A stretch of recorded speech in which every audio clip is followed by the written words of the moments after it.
Welcome to Left Brain Thinking, where creative investment ideas meet logical analysis. That's the hallmark of Left Brain Investment Research, where the analysts are looking for growth companies with the potential to double in 2 to 3 years and high-yield bonds with the potential for dramatic price appreciation. Today, Nolan Langford, Chief Executive at Left Brain Investment Research, is back with us, and we're talking about the transition to 2022 and what lies ahead for growth investors this year. You can learn more about Nolan and the firm at leftbrainir.com. Nolan Langford, it's great to chat with you. Happy New Year. Happy New Year, Chuck. It's always good to be here, engaging with our listeners, and a Happy New Year to everybody. Well, Nolan, first, let's talk about what worked in 2021 as the setup for the changes and what lies ahead. 2021 was a very interesting year. Coming off the COVID year in 2020, which was challenging for a lot of investors, but there were certain ideas that did very well in 2020 that benefited from the stay-at-home pandemic, digital transformation, work remotely, accelerating digital awareness, that sort of thing. 2021 was a complete different animal. A lot of businesses that suffered during the pandemic reopened in 2021. And a lot of those businesses got attention. There was acceleration there in their revenues and earnings, not maybe from a 3-year stack, but certainly from a 1-year stack. And those businesses garnered a lot of attention. So 2021 was interesting. At the index level, it looked like the indexes did well. But if you take a look at what was driving it, there were different sectors that drove the 2021 returns than what drove the 2020 returns.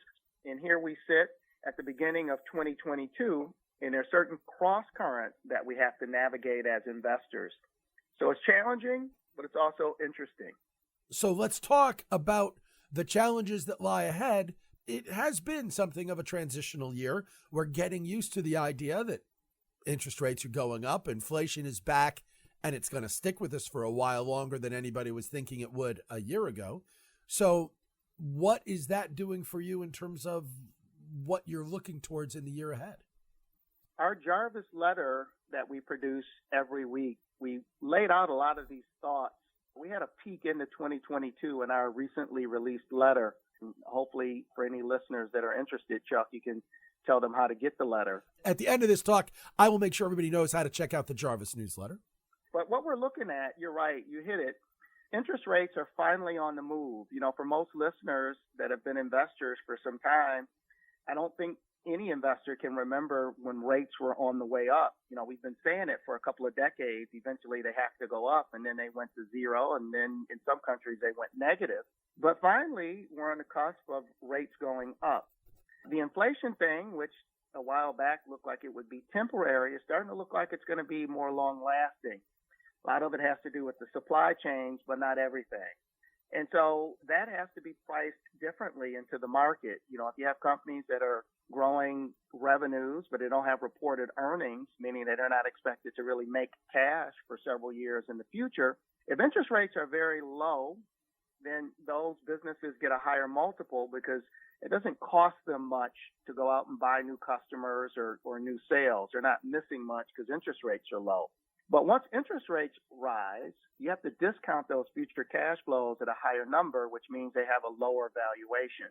So that's one of the things that's happening. And I know for a while there was this growth versus value debate, and a lot of these value investors said, hey, these cheap stocks are good businesses, but the prices are low and they've been low and they're not moving up, and a lot of capital is going into growth businesses. And finally, maybe interest rates and inflation going up is the white flag for investors to sort of rotate. And we're starting to see a rotation. So we're paying attention to areas that we like. We still are looking for revenue growth. We're still looking for earnings growth. And the big thing that we're looking for is acceleration. We're just looking for it a little bit differently. Businesses that were growing at 7 or 8% that are now growing at 12 or 13, or earnings were growing at a clip at 10 or 12, but are now growing at 15 to 20. That's interesting. You can see a lot of appreciation in those businesses. And we're just finding different sectors for companies that meet those profiles. In the Jarvis newsletter, one of the things that you had was sort of a list of what has been working and what hasn't. It's the fast growers versus realistically the fast shrinkers. And not just from what I was looking at the newsletter, but like I saw a couple of different guys giving commentary like, hey, these were the best stocks in the S&P 500 and these were the worst. And everybody was taking a look at those lists and go, well, stock number 1, number 4, number 7, those can keep going. And at the bottom list, I think stocks number 500 and 486, those are the ones that are likely turnaround candidates. So for you, when you're reviewing this list of what's been working and what hasn't, how much is it let it ride while the momentum is there, but you're ready to pull back because we're seeing a transition? How much of it is the first sign of trouble, the first sign of slowing? We have to change how we think about it. Every investor has to determine, hey, this is working, this stock is up X amount, and then that's okay. But you don't make money based off of what happened in the past. It's how likely is this to continue and under what circumstances? And when I look at our list from the letter, you know, if you take a look at the first 2 holdings in our database, the stocks that did the best last year, AMC Entertainment, the movie theater house, of course, that was a meme stock, and it appreciated up over 1,200% for the year. And then number 2 on the list is Avis Budget, the rental car company, up 500%. And in both cases, you kind of see that theme play out. You know, in 2020, both businesses were shut in. People weren't traveling, and we weren't going to the movies. And in 2021, we were. We also are looking for persistence and consistency in the business fundamentals.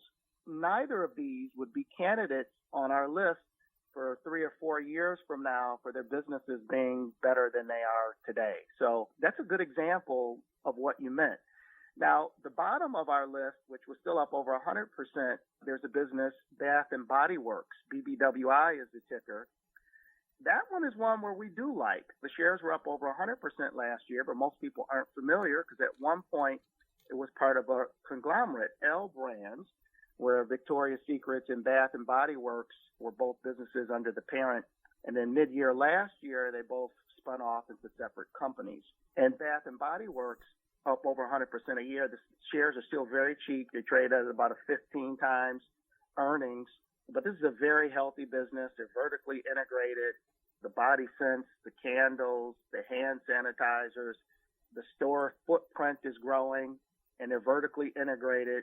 And so we think now that they're separated from the slower growing Victoria's Secrets, which was a more turnaround candidate, this is a prime candidate for us. We think this one does have legs over the next couple of years and is very interesting. So that's sort of our take and how we look at the companies that may have gotten a temporary boost versus one where we think it can keep going. On that list of things that have been working includes stocks that you and I have discussed in the past, like NVIDIA. The list also includes a stock like Devon Energy, which we haven't talked about, but which was the number 1 gainer for the S&P 500 last year, up almost 200%. Now, I know that energy, never a great growth business, not the kind of thing that normally attracts you. So when we talk about turning over, it is kind of interesting how many energy, oil, other kinds of stocks were at the top of the S&P this year. Is that part of what you're talking about as well? Is that, hey, you got to look in some areas that you haven't been looking in historically? Bingo. I think you summarized it well. And I'm going to take you to task a little bit here when you say, hey, these aren't the type of businesses we typically look at. You know, we're looking for acceleration. Energy is cyclical, that I'll grant you, but energy has been a turnaround candidate. I've written that in Nolan's notes for, I think, 2 of the last 3 years. One of the things that we take a look at is underperformance versus the S&P, and it's astounding how energy's been left behind for a decade. It really has not done anything. And in 2020, there was a brief time where oil prices went negative. And like they say in the commodity business, one of the things that cures low prices is low prices. So energy prices probably have a band here and a floor. And anything above $50 per barrel, these oil companies are wildly profitable. Unlike in the past, when we were building out our energy infrastructure, and the oil companies would just drill, borrow money, drill more, and take a bank loan out and drill more. They're past that and have gotten the message. So we're not seeing a lot of these oil and gas rigs and new oil wells come online. Instead, what these producers are doing is taking all that extra cash flow, paying off debt, buying back stock, and increasing dividends. So here we do like growth. And here you're getting growth in cash flows, growth in dividends, And as oil prices stay above $60 a barrel, you're also getting growth in revenue. So I think energy, we are looking at energy. Energy is interesting. And I think the energy story is probably going to be with us for a while. We sort of like the sector. Nolan, really interesting stuff. I look forward to seeing how it turns out. We'll talk to you again, of course, many times in the year ahead. Look forward to the next conversation already. Happy New Year, Chuck, and Happy New Year to the listeners. Looking forward to revisiting everybody throughout 2022. Left Brain Thinking is a joint production of Left Brain Investment Research and Money Life with Chuck Jaffe. Our conversations are not personalized investment recommendations, but are designed to engage your brain. Please do your diligence before making any financial transaction. I am Chuck Jaffe, your host, and you can learn all about my hour-long weekday podcast at moneylifeshow.com. Thanks to my guest, Nolan Langford, Chief Executive at Left Brain Investment Research. Go to leftbrainir.com to learn about the firm and to sign up for the Jarvis newsletter that we discussed. It keeps tabs on all of Left Brain's latest research. You can learn about the firm on Twitter at leftbrainir. Left Brain Thinking is available every other Wednesday. Subscribe via your favorite podcast app, and until we don our Left Brain Thinking caps again, happy investing, everybody.